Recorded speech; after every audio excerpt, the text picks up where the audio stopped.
Obrigado, Sr. Presidente. Cumprimento naturalmente o Sr. Presidente da ERSE e Sras. e Srs. Deputados e, de uma forma clara, agradecer-lhe o facto de vir aqui hoje. E eu diria que a tarifa social da energia é uma medida que protege pessoas com baixos rendimentos e beneficia cerca de 700 mil famílias. E esses números fazem-nos refletir um pouco sobre aquilo que foram os últimos 8 anos de governação e que, de facto, é necessário e urgente colocar o combate à pobreza, em particular, naturalmente, à pobreza energética, como uma prioridade nacional. Aliás, nós dissemos a semana passada, em plenário, a propósito daquilo que foi a redução do IVA da eletricidade, que temos que ter, de facto, medidas direcionadas que vão muito para além daquilo que são as políticas de proteção ao consumo e que, no fundo, eu diria que o Governo Socialista falhou em resolver. Até porque este tipo de medidas, como a tarifa social, que hoje aqui falamos, é um exemplo, apesar de serem necessárias, de que não resolvem o problema na sua raiz. E acaba, no fundo, por implicar alguns encargos adicionais para os consumidores.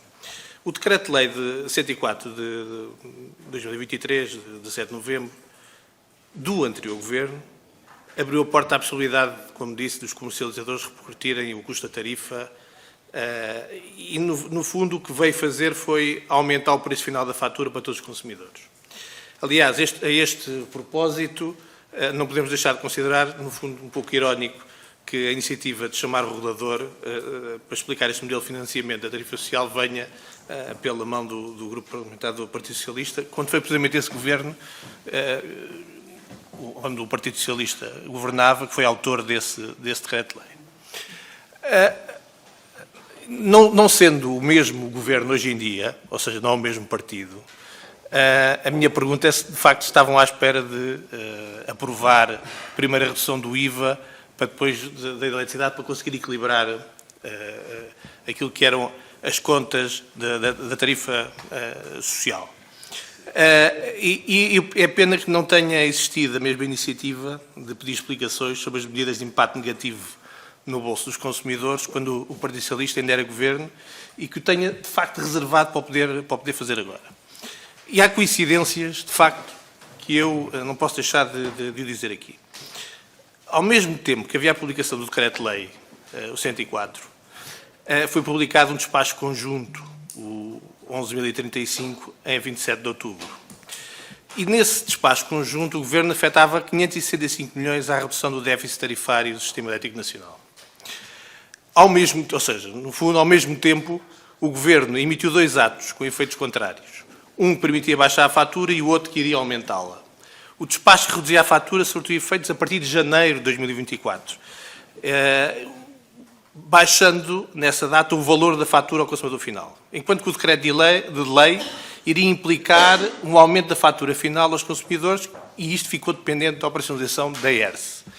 Sendo certo que foram conhecidas em dezembro as tarifas e os preços para a energia elétrica, que iriam vigorar em 2024, no fundo, é aí que é explicado as alterações das tarifas regulamentadas, não foi prevista uma aplicação operacional das alterações do modelo de financiamento da tarifa social. Assim, só em abril de 2024, já após as eleições legislativas, é que a operacionalização do financiamento é conhecida com a publicação das diretivas 3 e 4, parte da ERSE. Em suma, a diminuição do valor da fatura, por via da injeção dos 566 milhões de euros, que se fez sentir rapidamente na fatura dos portugueses, logo em janeiro, o mesmo não sucedeu, no fundo, com o aumento do custo por via do financiamento da tarifa social. Isto apesar dos 2 atos, como disse há pouco, terem sido quase simultâneos por parte do Governo. Presidente, penso que...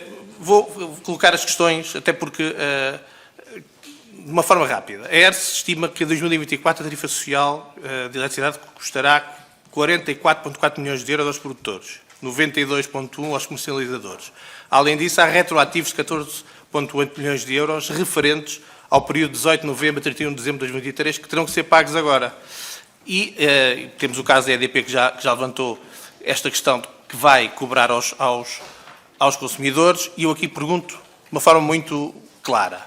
uma vez que o decreto de lei aprovado, ainda no ano passado, estão valores em dívida desde novembro, como há pouco disse, significa que terão que ser pagos ou não juros sobre esses valores.